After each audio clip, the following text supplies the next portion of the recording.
या 3 चुका करतात, पण नेमकं त्यांना माहिती आहे का 3 चुका कुठल्या असणार आहे? मंडळी, मी तुम्हाला आज सांगणार आहे 3 पद्धतीच्या वेगवेगळ्या चुका, म्हणजे की कुठलंही प्रॉडक्ट घ्यायला तर त्याचा एक बजेट असतो, म्हणजे की तो बजेटच्या हिशोबाने तुमच्या दुकानात एंटर करतो. पण व्यापारी जो आहे तो स्टार्टिंगलाच त्यांना महाग त्याने हे लक्षात घेणं खूप गरजेचं आहे. तुम्ही अगोदर ग्राहकाला विचारा की ताई, तुम्ही जेव्हा साडी घ्यायला आला तर तुमचं बजेट कितपर्यंत आहे, तुम्ही किती रेंजच्या साड्या घेणार किंवा किती रेंज पर्यंत तुम्ही साड्या बघणार आहात.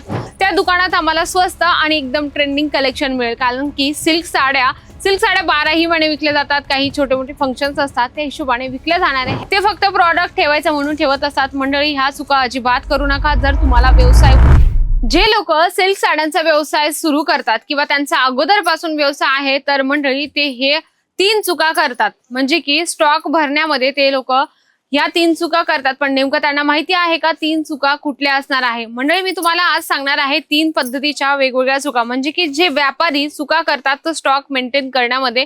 ज्याच्यामध्ये तुम्हाला मी पहिली चूक सांगणार आहे ती म्हणजे की ते लोक जेव्हा खरेदी करायला जातात साड्या, सिल्क साड्या, तेव्हा आपल्या आवडीच्या ते लोक सिल्क साड्या घेत असतात, म्हणजे की त्यांना जेही कलेक्शन आवडलं ते लोक आपल्या पद्धतीने सिल्क साड्या खरेदी करत असतात. मग ती डिझाईन्स कशीही असली, त्यांना आवडली म्हणजे ते लोक घेऊन घेतात आणि आपल्या दुकानामध्ये तो स्टॉक मेंटेन करत असतात.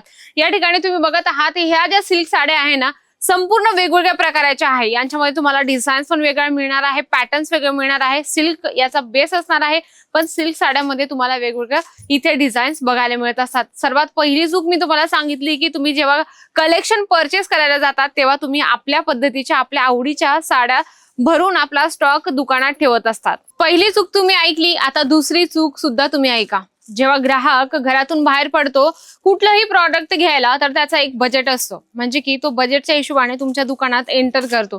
पण व्यापारी जो आहे तो स्टार्टिंगलाच त्यांना महाग गोष्टी दाखवत असतो, महाग प्रॉडक्ट दाखवत असतो आणि त्याच्यावर दबाव टाकत असतो आणि सांगत असतो की ही खूप ट्रेंडिंग आहे, खूप चांगली आहे, याचा कपडा असा आहे तसा आहे.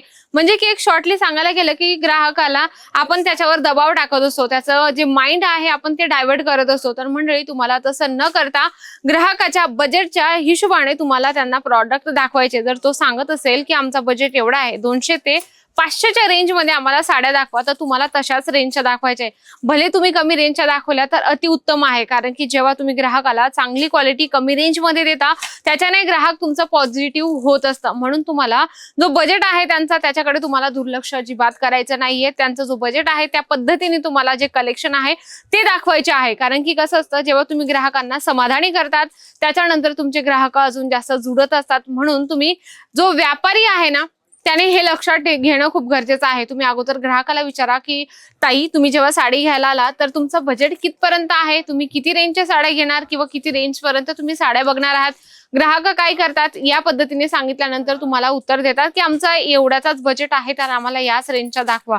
पण व्यापारी काय करतो, त्यांना जर त्यांचा बजेट असेल 500 ते 1000 पर्यंत, तर त्यांना तब्बल डायरेक्ट 3 ते 4 हजाराच्या साड्या दाखवत असतो. मग त्याच्याने ग्राहक माइंड डायव्हर्ट होत असतं, मग ते निगेटिव्ह होत असतं. त्याच्यापेक्षा तुम्ही त्यांच्या बजेटकडे जर लक्ष दिलं तर त्याच्यामध्ये तुमचा फायदा आहे. मंडळी, ह्या 2 तुम्हाला चुका मी सांगितल्या. आता आपण बघूया पुढच्या तिसऱ्या नंबरची चूक. आणि तिसरी चूक आणि सर्वात महत्वाची म्हणजे की जो व्यापारी आहे तो स्टॉक भरताना विचार अजिबात करत नाही, कारण की तो आपल्या पद्धतीने जो स्टॉक आहे तो ठेवत असतो. मग तो काय करतो, जुना स्टॉक एकदम भरून ठेवत असतो आणि तो स्टॉक आपल्या ग्राहकांना दाखवत असतो.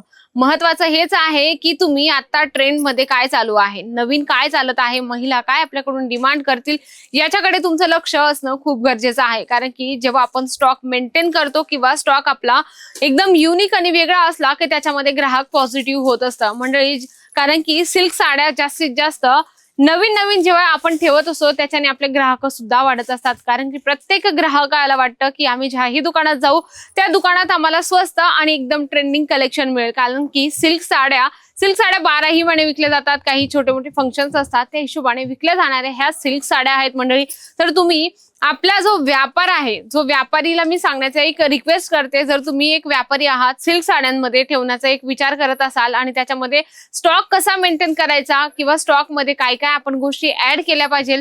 मंडळी, मी तुम्हाला आज 3 चुका सांगितल्या आहेत, त्या तुमच्या लक्षात आलं असेल की पहिली गोष्ट म्हणजे की जेव्हा व्यापारी माल घ्यायला जातो किंवा जे प्रॉडक्ट घ्यायला जातो तो आपल्या पद्धतीने घेत असतो. आणि दुसरी गोष्ट म्हणजे की जो आपण ग्राहक दाखवतो ग्राहकाला, त्याच्यावर जो बजेट आहे त्याच्याकडे दुर्लक्ष न करता तुम्ही त्यांच्या पद्धतीने वागा, त्यांच्या पद्धतीने तुम्ही ते बजेट आहे त्या पद्धतीने ते प्रॉडक्ट दाखवा.